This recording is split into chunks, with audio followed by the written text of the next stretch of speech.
విశాఖ జిల్లా భీమిలి నియోజకవర్గంలో వైసీపీ అధినేత ముఖ్యమంత్రి జగన్ బస్సు యాత్రకు పార్టీ నేతలు భారీగా సన్నాహాలు చేస్తున్నారు. రేపు ఉదయం 9 గంటలకు స్టేడియం వద్ద నుంచి బస్సు యాత్ర మొదలవుతుంది.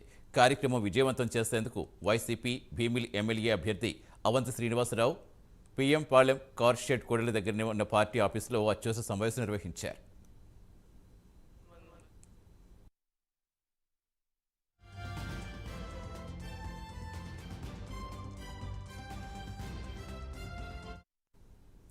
జగన్ బస్సు యాత్ర, నామినేషన్ కార్యక్రమాలపై పార్టీ శ్రేణులతో అవంతి శ్రీనివాసరావు చర్చించారు. ప్రతి ఒక్కరూ జగన్ యాత్రలో పాల్గొని విజయవంతం చేయాలని పిలుపునిచ్చారు.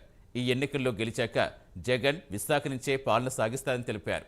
భీముల్లో కొందరు నాయకులు టీడీపీలోకి వెళ్లినంత మాత్రాన తమకొచ్చే నష్టమేమీ లేదని, గతంలో కంటే భారీ మెజార్టీతో గెలుస్తామని అవంతి ధీమా వ్యక్తం చేశారు. నామినేషన్ కార్యక్రమానికి 50,000 నుంచి 1,00,000 మందికి పైగా జనం వస్తారని భావిస్తున్నామని తెలిపారు.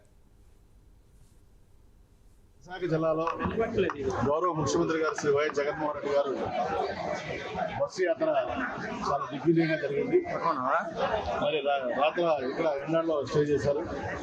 సో మళ్ళీ రేపు సుమారు మన స్టేడియం దగ్గర నుంచి పొద్దున్న 9 గంటలకి యాత్ర ప్రారంభమవుతుంది. ప్రారంభమైన తర్వాత మరి ఇక్కడ రోడ్ షో మధురవాడలో మన మధురవాడ స్టేడియం నుంచి రవి 9 గంటల ఇక్కడ రోడ్ షో ఇక్కడ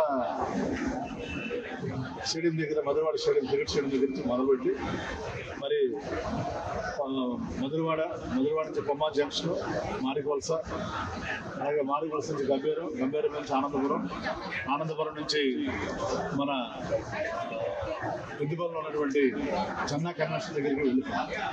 అక్కడ సోషల్ మీడియా వారితో ఇంటరాక్షన్ ఉంది. సోషల్ మీడియా వారితో ఇంటరాక్షన్ అయిన తర్వాత మరి అక్కడ 11 to 1 సోషల్ మీడియా. కడప జిల్లా